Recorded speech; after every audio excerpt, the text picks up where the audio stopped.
Assalamualaikum warahmatullahi wabarakatuh. Waalaikumsalam warahmatullahi wabarakatuh. Alhamdulillah Ustaz. Akhirnya kita sudah memasuki hari ganjil terakhir Ustaz. Iya, hari 29. Malam 29. Hari ke-29. Nah, mungkin bagi sebagian ini puasa terakhir. Betul. Mungkin bagi sebagian ada yang akan masih menunggu ya hasil sidang isbat untuk Idul Fitri. Mungkin puasanya 29 hari, ada yang 30 hari, beda-beda. Ustaz ambil yang mana Ustaz? Oh, saya ikut yang nanti ya tadi. Ya, pokoknya kita selesaikan dulu ini seharusnya gitu ya. Tinggal 2 hari selesai. Dan gitu ya. Ustaz, hari ini kita akan ngomongin satu ulama ya Tat ya. Ulama yang sangat dalam sejarah mantap. Islam punya pengaruh yang sangat luas.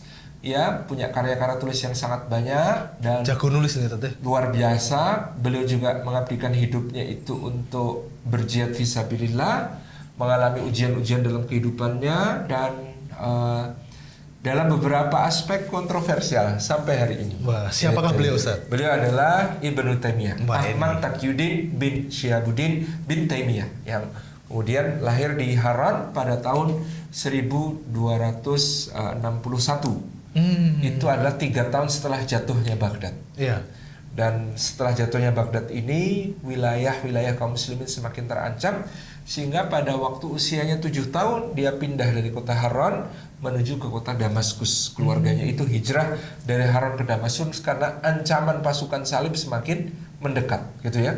Sangat mengerikan ya penjajahan salib pada masa itu, di mana kota Baghdad disebut ya dihancur leburkan, kemudian terjadi pembantaian penduduknya, dan pada waktu itu Sungai Tigris yang mengalir dari arah kota Baghdad itu airnya berwarna hitam dan merah.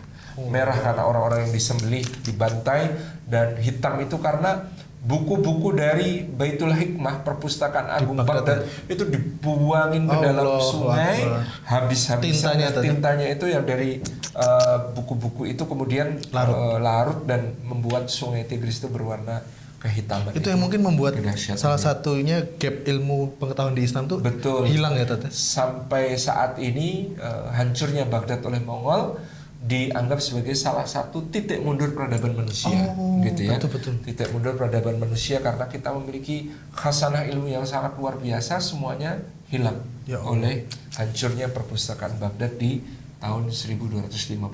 Nah, di tahun 1268 itulah ya Ibnu Taimiyah kecil pindah ke kota Damaskus. Di Damaskus ya di usia 7 tahun itu beliau sudah bisa menghafalkan Al-Qur'an. Kemudian beliau juga belajar berbagai hadis dengan sanad maupun matannya, belajar kepada berbagai ulama yang ada di Damaskus, yang setelah jatuhnya Baghdad, Damaskus dan Kairo menjadi pusat Islam yang masih tersisa, gitu ya. Nah, di Damaskus ini beberapa kali ya kejeniusannya itu tersebar luas. Gara-gara apa, Tat? Karena ada ulama sampai datang dari Mesir mendengar kejeniusan Ibnu Taimiyah, dia uji.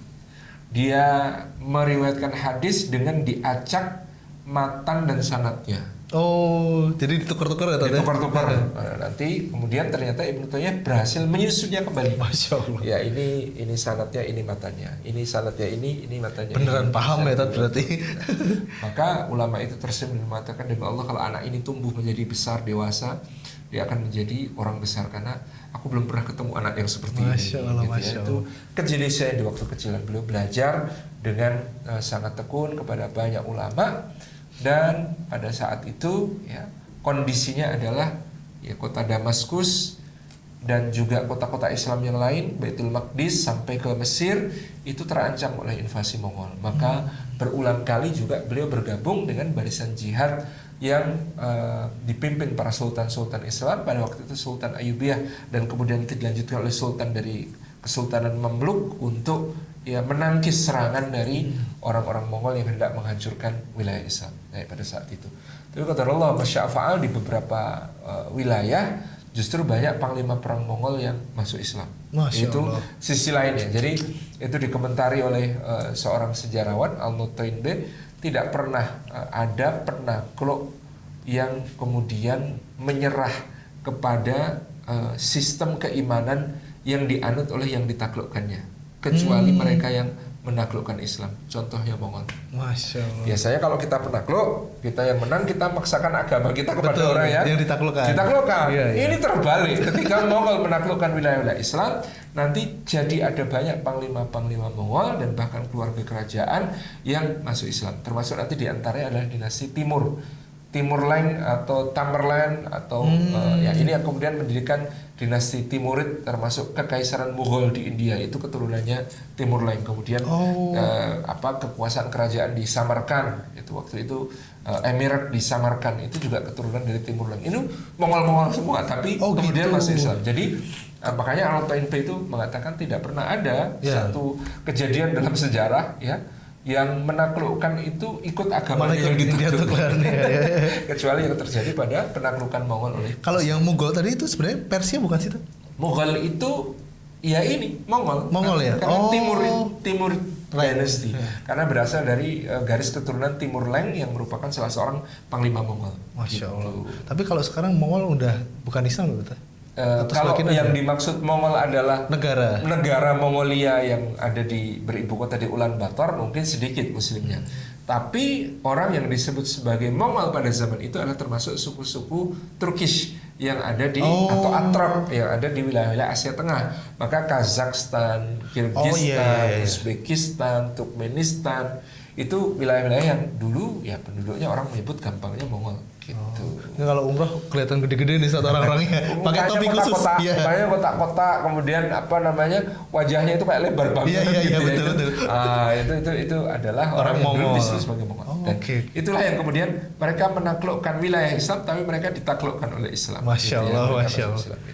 Nah, pada saat itu makanya Ibnu Taimiyah ini banyak melakukan aktivitas jihad fisabilillah.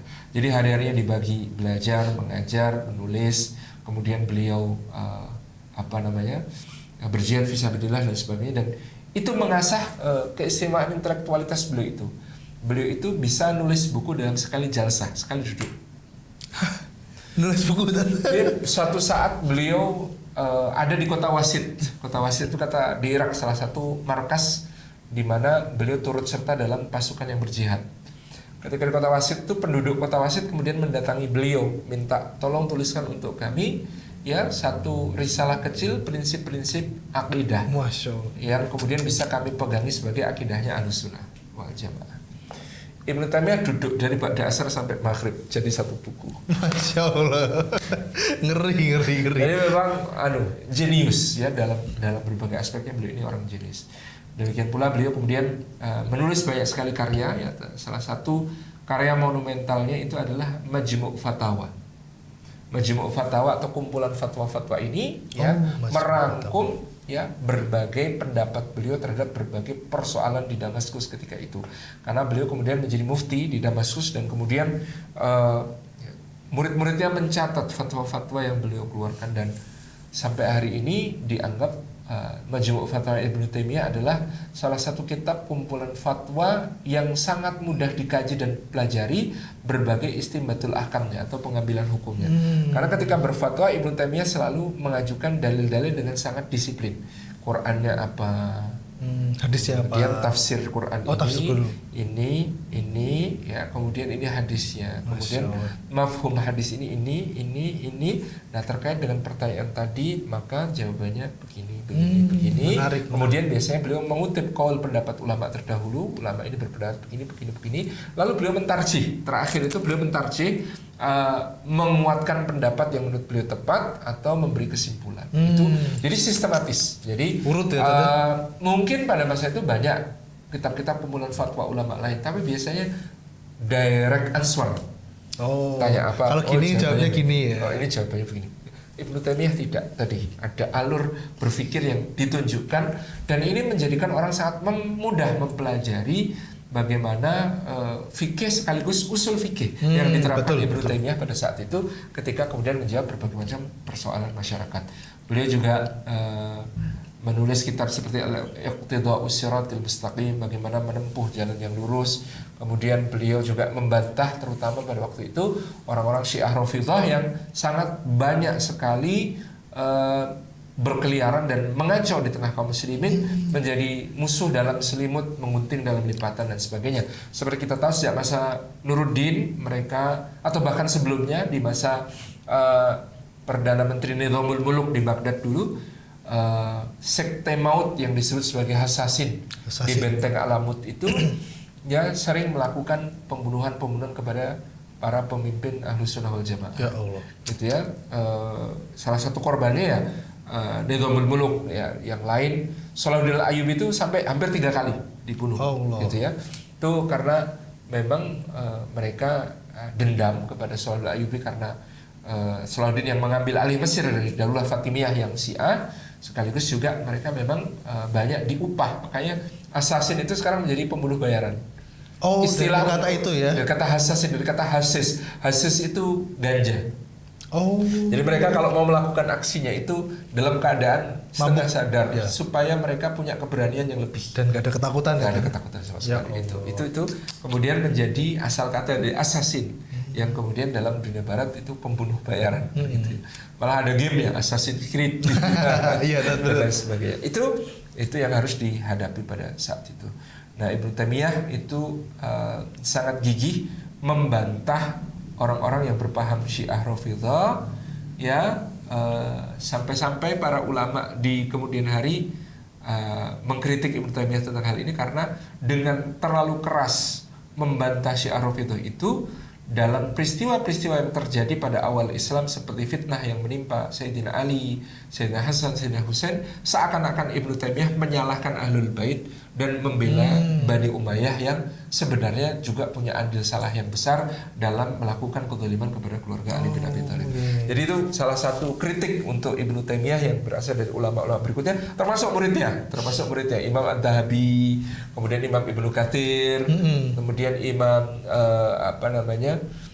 Ibnu Rajab Al-Hambali dan lain sebagainya itu ya tidak selalu setuju dengan Ibnu Taimiyah dalam pendapat-pendapat yang demikian ya. Tapi kondisinya memang Ibnu Taimiyah berhadapan dengan orang-orang Syiah Rafidhah yang ekstrim, sehingga beliau kemudian ketika menjawab persoalan itu ya tadi ternyata menjadi agak jatuh berat sebelah, yakni kurang pembelaan kepada keluarga Sayyidina Ali, tapi lebih membela kepada Daulah Bani Umayyah gitu ya, tentang Yazid bin Muawiyah dan sebagainya. Ini pendapat Ibnu Taimiyah kadang dianggap kontroversial. Mungkin karena serangan yang dari Syiah juga bertubi-tubi ya. Mungkin karena itu, dan beliau mungkin punya juga pengalaman-pengalaman yang tidak mengenakan dengan komunitas-komunitas Syiah itu, sehingga tadi ketika membantah tentang hal ini ya, beliau sangat-sangat keras. Nah, tapi beliau sangat memuliakan keturunan Ahlul Bait yang Ahlus Sunnah, yang kemudian berada di jalan yang lurus, termasuk yang sering kita ungkap, Ibnu Taimiyah itu sangat sering memuji Syekh Abdul Qadir Al-Jailani. Ini yang banyak tidak orang yang tahu. Nah, kalau di Indonesia kadang-kadang yang sering mengambil pendapat Ibnu Taimiyah nggak suka sama orang-orang yang sering menyebut nama Syekh Abdul Qadir Al-Jailani gitu ya. Padahal saling respect ya.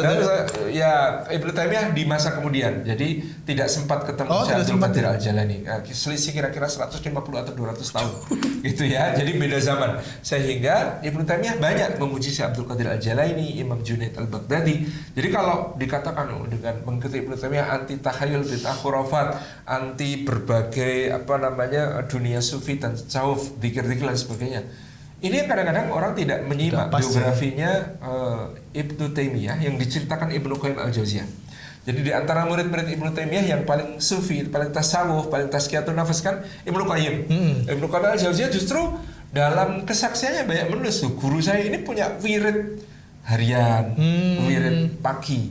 Di antara kekuatan ruhaninya Ibnu Taimiyah itu ya, itu Ibnu Taimiyah itu ba'da subuh sampai terbit matahari syuruk, kemudian sholatul isyraq, sholat duha, itu tiap hari gak pernah putus. Allahu Akbar. Gak pernah habis subuh kok langsung pulang ke rumah, itu gak pernah. Selalu duduk di masjid Umawi di Damaskus itu, duduk sampai terbit matahari, kemudian sholatul isyraq, sholat duha, baru kemudian beliau beranjak untuk melakukan aktivitas lain.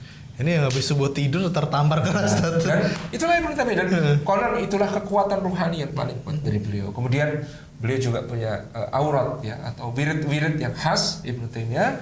Kemudian beliau juga dalam beberapa riwayat yang disampaikan Ibnu Qayyim itu agak lucu, sampai ada kejadian dalam tanda kutip karomah-karomah Ibnu Taimiyah.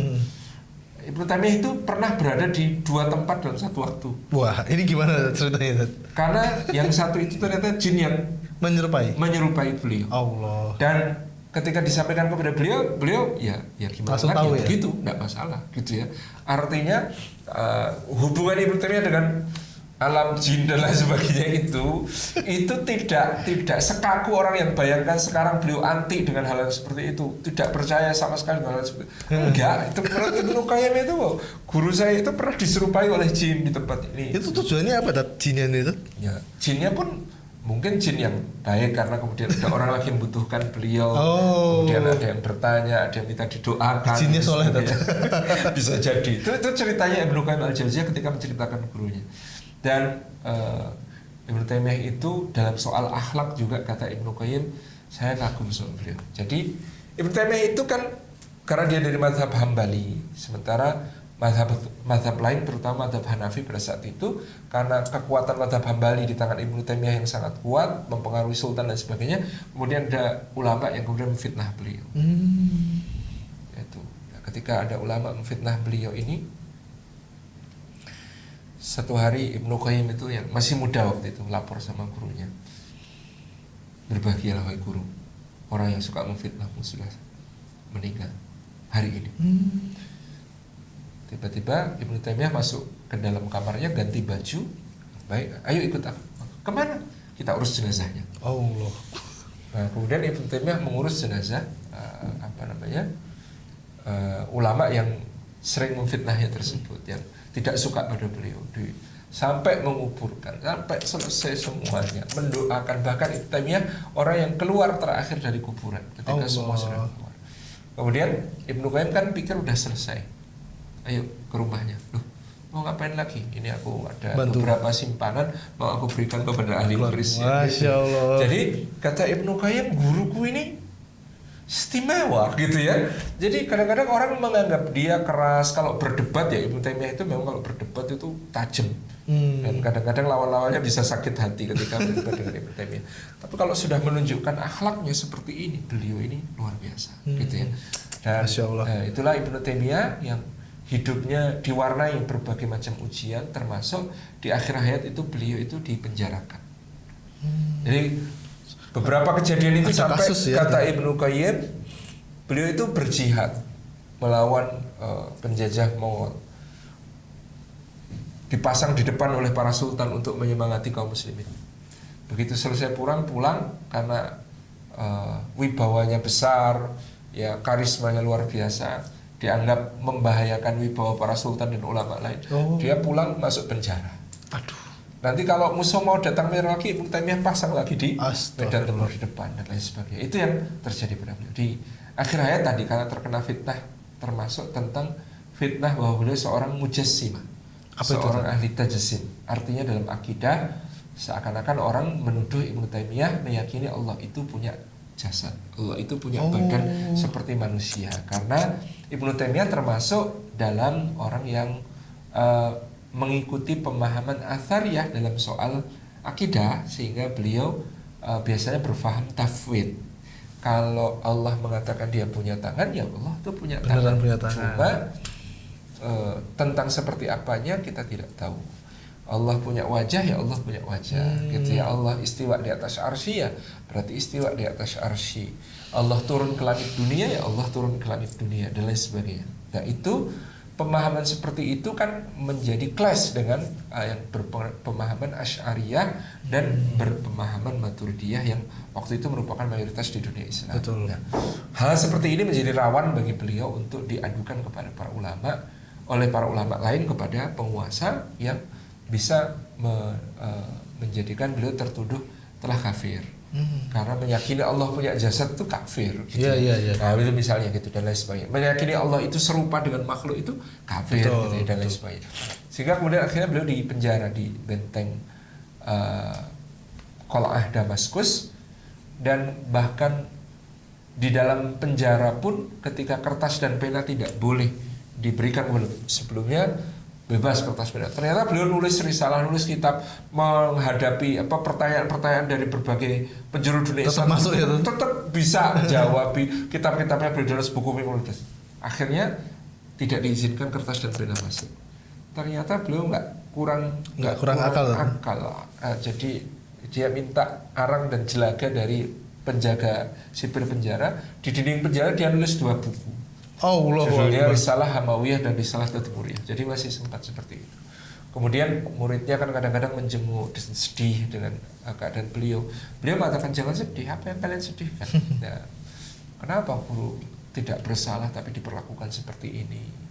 Itu. Dan beliau mengatakan apa yang lakukan musuh-musuhku kepadaku kalau aku dipenjarakan, berarti itu rehat, aku bisa istirahat. Kalau di luar sana itu menghadapi umat dengan segala persoalan itu nggak sempat istirahat. Kalau aku dibuang itu berarti aku tamasya. Kalau aku dibunuh berarti aku syahid dan aku akan bertemu dengan Allah dalam keadaan yang terbaik. Itu yang beliau katakan. Orang yang terpenjara itu adalah orang yang menahan dirinya dari Tuhannya. Jadi menurut beliau yang dimaksud orang terpenjara adalah ketika orang tidak beribadah. Dan orang yang tertawan adalah orang yang kemudian dia berada dalam tawanan hawa nafsunya. Itu baru namanya tertawan. Adapun aku hidup bebas dan merdeka. Tidak ada yang bisa menahanku. Sampai akhirnya beliau wafat, dan Masya Allah ya, ketika beliau wafat, jenazahnya diurus dan dikeluarkan dari penjara. Ibnu Qayyim dan murid-murid yang lain itu memikul jenazahnya. Pada waktu itu yang hadir untuk mensolati beliau lebih dari 100.000 orang. Allahu Akbar. Ternyata yang mencintai beliau masih sangat banyak, dan beliau kemudian dimakamkan di kota Damaskus ini. Itu Ibnu Taimiyah. Masya Allah. Ternyata memang kisahnya para ulama ini mantep-mantep ya Tad ya. Orang-orang soleh terdahulu nih kadang membuat kita kayak bisa nggak ya Tad kita tuh mencapai level-levelnya beliau. Meskipun kadang-kadang kita tidak selalu setuju dengan apa-apa yang beliau sampaikan, tapi kita akan selalu belajar berbagai macam hal dari orang-orang seperti beliau. Ini ada 2 sisi Ibnu Taimiyah, dan uniknya murid-muridnya Ibnu Taimiyah ya juga tidak selalu setuju dengan beliau. Ada yang berbeda pendapat. Objektif, tapi mereka terus mengatakan kami menghormati beliau, tetapi kami tidak setuju dengan beberapa tidak selalu beliau. Setuju ya. Dan Ibnu Taimiyah mulia di hati kami, tapi Allah dan Rasulnya lebih kami ikuti, lebih kami menghormati. Itu yang dikatakan misalnya Imam Ad-Dahabi ya, yang tetap bermadzhab Syafi'i, Imam Ibnu Katsir tetap bermadzhab Syafi'i. Jadi beda itu soal mazhab Tad? Nggak masalah gitu ya. Ibnu Qayyim itu tetap dengan tasawuf dengan dan lain sebagainya. Maksudnya seakan-akan Ibnu Taimiyah nggak suka tasawuf. Jadi itu menjadi satu warna-warni dalam dakwah di masa tersebut. Masya Allah teman-teman semuanya, kisah-kisah orang soleh ini makin mantep dan kita sudah mendekati penghujung dari Ramadan, tapi tetap kita ingatkan bahwa masih ada kesempatan untuk teman-teman semua bisa mendaftar di series kita 30 orang soleh yang insya Allah akan bergulir sampai besok ya. Jadi jangan lupa ajak teman-temannya, ajak keluarga untuk mendaftar. Nanti insya Allah ada grand prize umroh bersama Jejak Imani. Terima kasih. Assalamualaikum warahmatullahi wabarakatuh. Waalaikumsalam warahmatullahi wabarakatuh.